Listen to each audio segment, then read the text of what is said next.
Once again, we're on the road doing field work. Today, we're in Houston, Texas at the Tesla Depot, which also happens to be a Tesla service center. Today, we counted 24 robotaxis currently in the lot, with 3 of the robotaxis being branded Robotaxi. However, unfortunately, we have not been able to order one. It says service is unavailable. It's roughly 3 o'clock in the afternoon in Houston. The cars are here and can't get service, but 24 vehicles at the Tesla Depot in Austin. And as I stated, the depot is a Tesla service center, as you can see.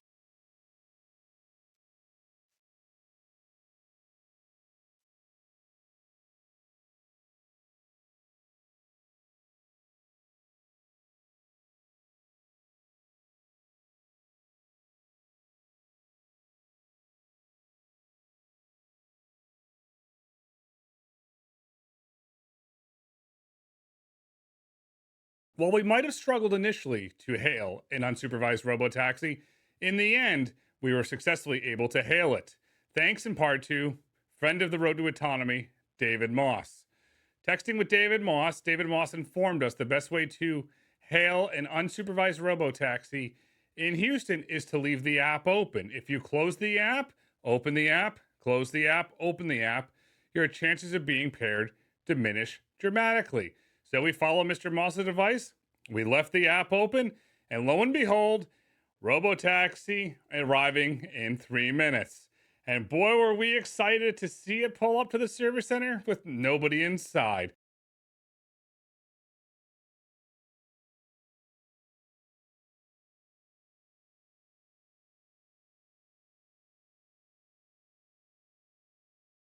"24 robotaxis. First call. David Moss, sir. Thanks as always for the tip. We're going unsupervised in Houston, just like we did in Austin." The experience is the same, as you can see. You get into the robotaxi, you hit start ride to go to your destination. This is the first time we have ever ridden in an unsupervised Tesla robotaxi. We got picked up at a Tesla service station. The staff at Tesla was super nice. They said, "Go to the front and meet you right there. They're here all the time." And as you can see from our journey, it navigated the parking lot, went by the fellow robotaxis, which we said earlier. We counted 24 before we went out on our journey onto the roads, which you'll see it didn't exactly go as planned. So we're doing field work. And for the audience that doesn't know, this is my dear friend, Robert Brown. We're in Houston and we're doing unsupervised robotaxi together. I'm a veteran. As you can say, I've been in twice unsupervised. This is my 3rd time, first in Houston. Robert, your first time in unsupervised robotaxi. What do you think? I'm impressed. It's comfortable. It's a little aggressive to my liking, but I love it. It's got a good vibe, and I like the music playing too. Did you pick it? I did. All right, looking good. But let's not forget, you've been driving me around Houston, and Houston drivers are, let's put it this way, not the nicest, a little aggressive. We love Houston, but every day is an edge case here. That's for sure. It's an edge case, and here we are, unsupervised in Houston. And yes, as Iggy Pop would say, it's hot in Houston. The ride in unsupervised robotaxi was different than the experience we had in Austin. We found the experience in Houston in unsupervised robotaxi being a tad bit more aggressive. Perhaps it is that robotaxi is advancing. Perhaps it's getting smarter, or perhaps it's just that Tesla's programmed it to blend in. Could we start to see a trend emerge where, as more unsupervised robotaxis come online, perhaps the vehicle is tuned to the driving environment of where it is operating? And we say that because the driving environment where we experienced unsupervised robotaxi in Houston were bigger roads, more aggressive human drivers than what we experienced in Austin, and robotaxi just blended in. It was a normal car. And for those wondering, we didn't get the looks. Robotaxi just blended in. There wasn't one of these moments, "Hey, what's that? There's no driver. Hey, is there a ghost in the car?" We didn't have that, but we did notice some things. Robert, you and I are veterans in the autonomous vehicle industry. You, sir, especially in the autonomous trucking industry. You noticed some things on the perception system here on the Tesla. What did you notice? It was interesting because when we're going through the neighborhood, it had a good lane bias with an oncoming vehicle with a vehicle parked on the right hand side. Very humanistic. The right turn onto the busy road, it was cautious, which you want to see from an autonomous vehicle. And, the perception system was able to, pick up the vehicles and, easily make that right turn, which is obviously very important when it's not a controlled intersection. But here's the thing, sir. Well, you've got over a decade of experience in autonomy. They said this couldn't be done without LiDAR, and you're in an unsupervised Tesla with camera only, no LiDAR. How did that happen? No LiDAR. Yeah, as you know, I'm a big radar guy, so I'd like to see you add the radar back onto it. But yeah, computer vision itself, is a powerful tool, and it's as you mentioned, someone that's been in this space for almost 10 years, hating to date myself. It is really cool to see, deployments like this on a limited ODD, but it gives people the opportunity to see autonomy up and close. And then, of course, obviously what Waymo's done in Texas and across the country as well. Very exciting to be in the autonomous vehicle today. It's wonderful. Go experience a ride in a Robotaxi, Waymo, Tesla. It doesn't matter except for one thing. It's not a Robotaxi if there's a safety driver. And as autonomy scales around the globe, the road to autonomy is going to be there to bring it to you firsthand. And we might just have a new friend on the journey, Robert.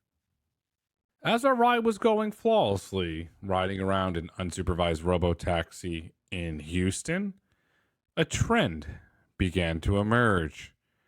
The agent was activated. I said, hello, hello, is anybody there? No response. Just says connected to support agent. I said, hello again. No response. Little did we know, this would turn into a pattern that would repeat itself throughout this journey.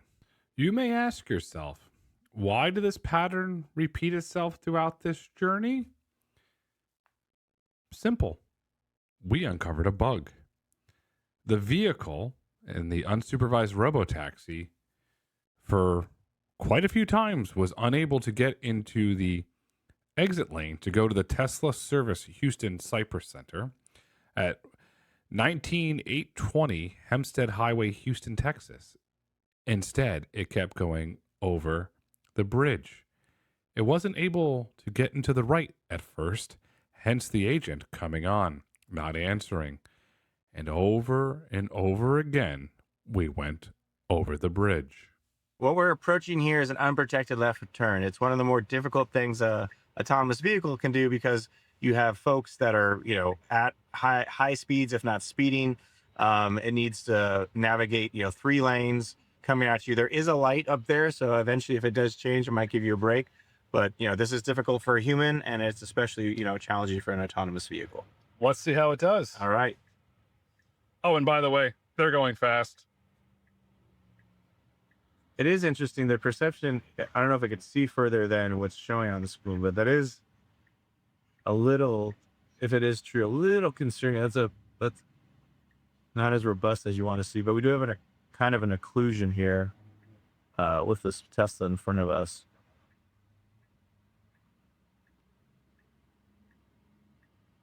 I can't tell if there's a person in this one in front of us. Yes, you can tell it's a flag. I see a little flag.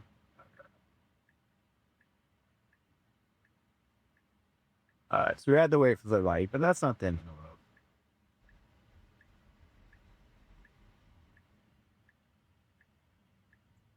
Cool. Sure.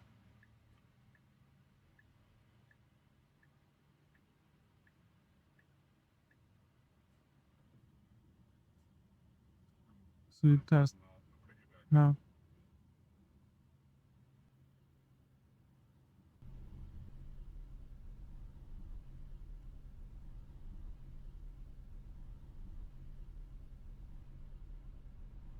Back over the bridge we go, this time from the opposite side. And the vehicle could have taken a right to get to the Tesla service center.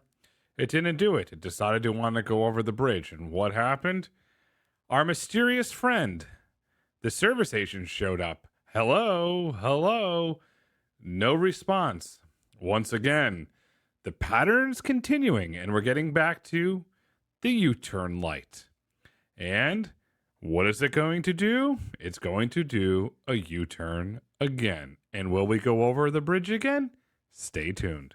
We're at a controlled intersection with a controlled light. Will it do a U-turn, do you think? Or is it going to follow the long go around? What do you think it's going to do? If it's mapped correctly, it will. There's no maps here.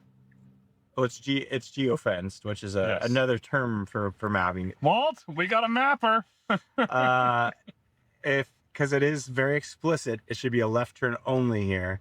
But I believe it's trying to take a U and get back onto the kind of the mini frontage road that we kind of got on. So I'll be curious to see how it is. The key with this is like you don't want to take a U because you have people taking right on red, and there is a potential for collision if you do a U-turn here. So that's not good. Let's keep an eye out. Yeah, let's not jump to conclusions, but we'll see what it does. As you can see, we're at the intersection. Robert and I are debating, will it take a left? Will it do a U-turn? And lo and behold, the wheel starts to turn, and we do a U-turn as a vehicle basically turns into us. No problem. The Tesla handled it. But U-turn in a very tricky intersection. And what are we doing again? You guessed it. Over the bridge again. Around and around the merry-go-round, around and around the merry-go-round. The Tesla Robotaxi does not want to go back to the Tesla depot, and support keeps coming online. They don't talk to us. They probably know who we are collectively. We're old people in this industry. And Grayson, we're stuck in Tesla purgatory. We are. You know? We're just bouncing back and forth. I like it. We get more experience. But yeah, the AC's pumping. AC's pumping because it's hot in Houston. But the important part was we did a U-turn where you were not supposed to do a U-turn. You have a wonderful gentleman who I am a big fan of that works for you at Bot Auto, Mr. Bart Teeter. Yes. Former Texas Department of Safety. For those individuals, that's the Highway Patrol. That's a police officer, law enforcement official. Yes. What would Mr. Teeter say to a move like that? He would not have been a fan. And, you know, because we did give it kudos for the safe decision on the U-turn and the unprotected left turn in the controlled intersection. But taking that, and I think you got on recording, when you're doing a U-turn, when it's a left-hand turn, you have people taking a right on red, and it's an opportunity for collision, especially that basically of an intersection. So. Okay, we're coming up to that intersection again. Are we going back? Are we going to try it again, or is it going to go a different route? What do you think? It looks like it wants to. Oh, we're back. Yeah, it's double yellow, and it will fit in, get out of the way of everyone else. Good. That was good. Very human. I wonder why it's not doing it. I'm kind of trying to put my AV hat on. It's going to flip it. Yeah, definitely flip it. It just needs... It's got room. And then it looks like we have a break in traffic after this SUV. So no one turning right, so this should be good. And no one, it should needs to just get over there. All right. And no freeway. No. Come on. It's not. Once again, we're going back over the bridge. Give us your AV analysis here, sir. I have a feeling the way the cement is kind of cut there with the lane markings, I feel like it's confusing the perception system, camera only, as we've talked about. And I feel like it, as you can see, there's no vehicles around us, so there's no occlusion whatsoever, and it's still going to take the path back to the depot. So I looking at the cement and just how light the lane markings are, like, you know, shout out to whoever's responsible of painting this. They probably need to come back and repaint, but it's definitely giving this Tesla a lot of trouble. Even though the Tesla's having a lot of trouble, I feel completely safe, and I'm enjoying the air conditioning. It's a lot of fun. The novelty of it. If we actually had to go somewhere, we'd be probably pretty miserable. But yeah, we don't have anywhere to go. No, we're just here hanging out in Houston, and then, like I said, enjoy the air conditioning. Yes. And we'll see how it handles it. Oh, here's a cop right here, the sheriff. Hey, sheriff.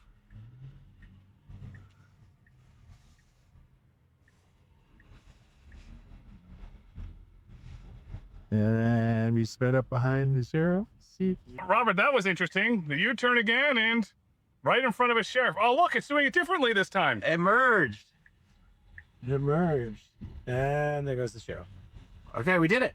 It merged. It merged. It merged. It found. That was a very good move. We made this guy mad. But other than that, we made it. You know, it's been trying to get in, and it found a lane and got in. So good for friend. It found its inner Houstonian. Yes, it did. You just got to push your way in sometimes. Sometimes you have to push your way in, and for the audience that's sitting out there and saying, "Oh, it's just like Austin." Driving in Houston is not like driving in Austin. Sorry, Jason. I'm really sorry. Houston driving is not like Austin. This is a lot more difficult.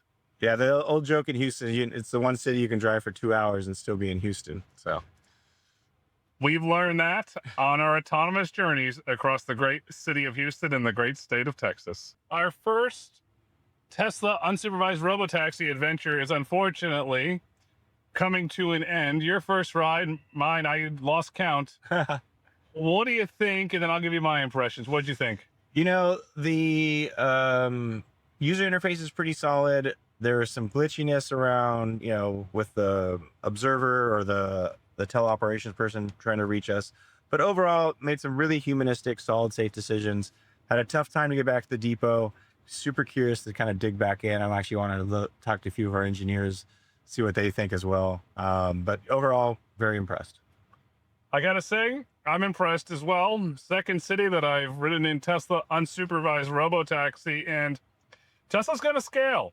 And the way that the market's shaping up, it's gonna be a global competition between Waymo and Tesla. I'm not gonna predict a winner. I'm not gonna say, but as the market's shaping up, those two companies are operating robotaxis with no safety driver. As I said earlier, it is not a robotaxi if it is a safety driver. We just went unsupervised in Houston. Different driving than Austin. It drove like a Houstonian. That's two markets the Road to Autonomy's been in to ride an unsupervised robotaxi. And Dallas is next. And every time Tesla brings out a new market, or any company for a matter of fact brings out a new market with unsupervised autonomy, we're going there. We're going to experience it. And we're going to bring it to you through our authentic, on-the-ground field reports. The future is bright. The future autonomous. The future is unsupervised robotaxi. Billions and soon trillions in value will be created in the autonomy economy. By the time a trend becomes consensus, the alpha is already gone. The gap between uncovering signals and reading headlines is widening fast. When it's a headline, it's no longer a signal. Enter Autonomy AI. We decode signals before they move markets, giving you the edge while everyone else tries to decipher the autonomy economy. Autonomy AI. Your models, our intelligence. Visit AUTNMY.ai.